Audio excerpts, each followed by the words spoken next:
12 তারিখ 10টা নাগাদ রাত্রে শুরু হবে মধুকৃষ্ণ তেরোদাটি। আচ্ছা, তারপর কি রাত 9টা 9:30 নাগাদ থাকবে, সারাদিন সারা রাত 2 রাত যাচ্ছে, 1 দিন যাচ্ছে। আচ্ছা, এই মধুকৃষ্ণ তেরোদশীতে সমস্ত দেশের ভক্তগণ আচ্ছা, আগমন করবে, যে যা কামনা করবে কামনা করে সকলে ঠাকুর পুজো করবে আর প্রসাদ খাবে। এই বাড়ি ধুলোবাটি রাখবে, যা কিছু আছে সব ঠাকুর নির্মল করে দেবে। আর পূর্ণ স্নান করলে পূর্ণ হয়, দেহে পূর্ণ হয়, আত্মার শুদ্ধ হয়, ময়লা মাটি সব এই কামনা সাগর ঠাকুর ধুয়ে নেয়। ওখানে থাকে, আমরা সব মাটি গায়ে দোয়াই করি। ঠাকুরনগর, যেটা উত্তর চব্বিশ পরগনার বনগাঁ জেলায় অবস্থিত। এবারে 2025-এ ঠাকুরনগরের মেলা স্টার্ট হচ্ছে 26শে মার্চ থেকে। সেই মেলার প্রস্তুতি দেখতেই আজ আমি দমদম থেকে বনগাঁ লোকাল ধরে যাচ্ছি ঠাকুরনগরে। এটা শিয়ালদা বনগাঁ জেলায় অবস্থিত। মোটামুটি যেতে সময় লাগলো 1 ঘন্টা 25 মিনিট মতো। তো এই ঠাকুরনগরে নেমে এখান থেকে আপনারা হেঁটেও যেতে পারেন ঠাকুরবাড়ি, অথবা টোটোয় করে 10 টাকা মতো নেবে, নিয়ে ঠাকুরবাড়ির সামনে নামিয়ে দেবে। তো এই ঠাকুরনগরে নেমেছি। মূলত এখানে অনেকেই ফুল নিয়ে কলকাতা সাইডে আসে ফুল বিক্রি করতে। ঠাকুরনগরে আশপাশে প্রচুর ফুলের চাষ হয়। এই যে দেখতে পাচ্ছেন ঠাকুরনগর স্টেশন, যেটা ঠাকুরবাড়ির আদলে তৈরি। মূলত এখানে প্রমথরঞ্জন ঠাকুর এসেছিলেন এবং ঠাকুরবাড়ি তৈরি করেছিলেন 1936 সালে। তারপর থেকেই এখানে জায়গাটি ঠাকুরনগর নামে পরিচিত। তো এরপর আমি এখান থেকে টোটোয় না করে হেঁটে যাব ঠাকুরবাড়ি, যেটা এখান থেকে ওই 10 মিনিট মতো লাগে। ঠাকুরনগর স্টেশন থেকে বেরিয়ে বাঁদিকে যে রাস্তাটা সোজা চলে গেছে, এই রাস্তা দিয়ে হেঁটে গেলেই ঠাকুরবাড়ি। এই যে দেখতে পাচ্ছেন অলরেডি স্টেশনের পাশে যে মাঠ এবং তার পাশ দিয়ে যে রাস্তাটা গেছে সরু, দু সাইডে মেলার প্রস্তুতি শুরু হয়ে গেছে। ছোট ছোট দোকানঘর, বাঁশ বাঁধা, এই ফ্রেম করা, জায়গা মাপা, এগুলো চলছে। এটা মোটামুটি দিন সাথে আগে থাকতেই শুরু হয়ে গেছে জোর কদমে। কম বেশি প্রায় 18 থেকে 20 হাজার দোকানদার নাকি এখানে আসেন। পশ্চিমবঙ্গে যে কটা মেলা বড় হয়ে থাকে তার মধ্যে একটি হলো জয়দেবের মেলা, কেন্দুলিতে হয়, যেটা দেখবেন আমি এবছর গেছিলাম। অন্য একটি হচ্ছে শান্তিনিকেতনে বোলপুরের পৌষ মেলা, আর একটা হচ্ছে বঙ্গোপসাগরের ধারে অবস্থিত বলা চলে গঙ্গাসাগর মেলা, আর তারপর হচ্ছে এই মেলাটি। তো সব মিলিয়ে বলা চলে এই মেলাটি পশ্চিমবঙ্গের 3য় বৃহত্তম একটি মেলা। এই মেলাটি পশ্চিমবঙ্গে একটি হয়ে থাকে, আর এই একই সময় বাংলাদেশেও হয়ে থাকে, যেটা 1997 সাল থেকে চলে আসছে।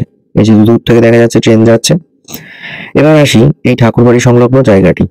ঠাকুরবাড়ি অর্থাৎ প্রমথরঞ্জন ঠাকুর এখানে যে এই হরিচাঁদ ঠাকুরের প্রতিষ্ঠা করেছিলেন মতুয়া সম্প্রদায়ের জন্য।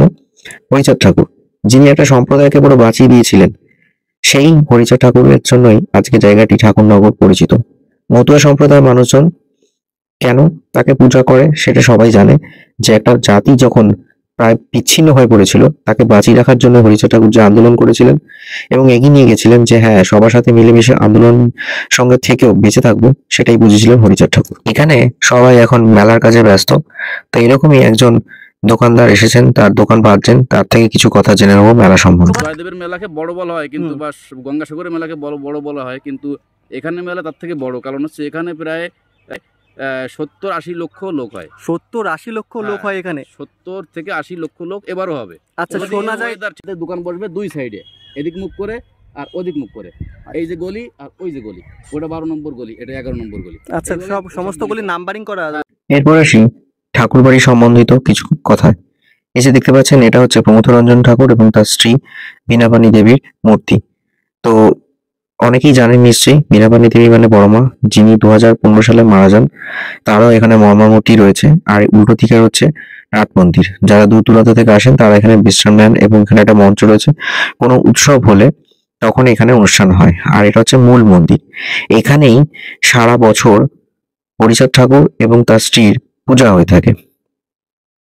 এই যে খুব সুন্দর মূর্তিটি, এবং এখানে বেলা 11টা থেকে পুজো নেওয়া শুরু হয়। বাতাসা দিয়ে মূলত পুজো নেওয়া হয়ে থাকে।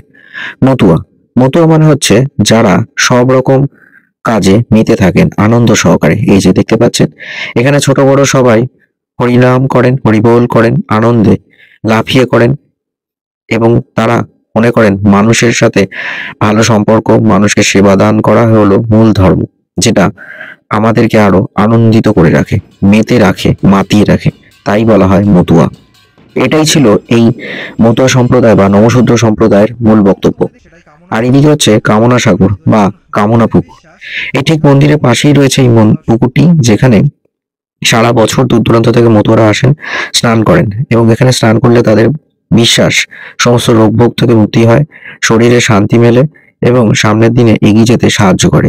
তাই সারা বছরই যারা এখানে আসেন, কেন কি এই ঠাকুরনগর হচ্ছে মতুয়াদের প্রধান তীর্থক্ষেত্র, তারা এখানে আসেন, অবশ্যই এই পুকুরে স্নান করেন, তারপর তারা ফিরে যান হরিবোল করতে করতে। ঘুরে ঘুরে ঘুরে ঘুরে তারপরে এই যখন এই স্নান একটা স্নান আছে, সেই সময় যে স্নানটা আরম্ভ হবে, এই যত দুনিয়ার লোক সব স্নান করবে, সব স্নান করবে, যার যার স্নান করে আবার দুটো খাওয়া দাওয়া করবে, একটু বিশ্রাম নেবে, গান বাজনা করবে, আবার যার যার বাড়ি চলে যাবে। আবার এই যে মাঠটা দেখতে পাচ্ছেন, এটা হচ্ছে বড় মাঠ, ঠাকুরবাড়ি সংলগ্ন, এখানে মেলা ঠিক বসে। আর ওই যে দূরে একটা খুঁটি আছে, ওটা হলো নিশান পুজো। আর পাশেই রয়েছে এই কামনা সাগর বা কামনা পুকুর। তো এই পুকুরের জল কিন্তু খুবই পবিত্র ধরা হয়। যেখানে ঠাকুরনগরে মেলা বসে, যেদিন প্রায় 30 লাখের কাছাকাছি মানুষ আসেন, স্নান করেন, এখানকার মাটি মেখে তারা দণ্ডি কাটতে কাটতে পুজো দিতে যান। চৈত্র মাসের কৃষ্ণপক্ষের ত্রয়োদশী তিথি এবছর পড়েছে 26শে মার্চ। বারুণী, যেটা বলা হয় বারুণী স্নান, তাতেই সবাই স্নান করতে আসবেন এই কামনা পুকুরে, যেটা 26শে মার্চের রাত্রির 9টা থেকে তিথি পড়ছে। আর পরের দিন 27শে মার্চ সকাল হয়ে রাত্রির 9:30 পর্যন্ত থাকবে। তবে বলে রাখি, শতভিষা নক্ষত্র 27শে মার্চই পাচ্ছে, তাই আসল স্নানের দিন 27শে মার্চ।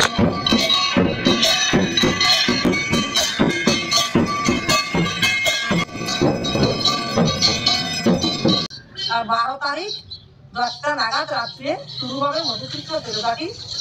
কি রাত 9টা 9:30 নাগাদ থাকবে, সারাদিন সারা রাত, 2 রাত যাচ্ছে, একদিন যাচ্ছে।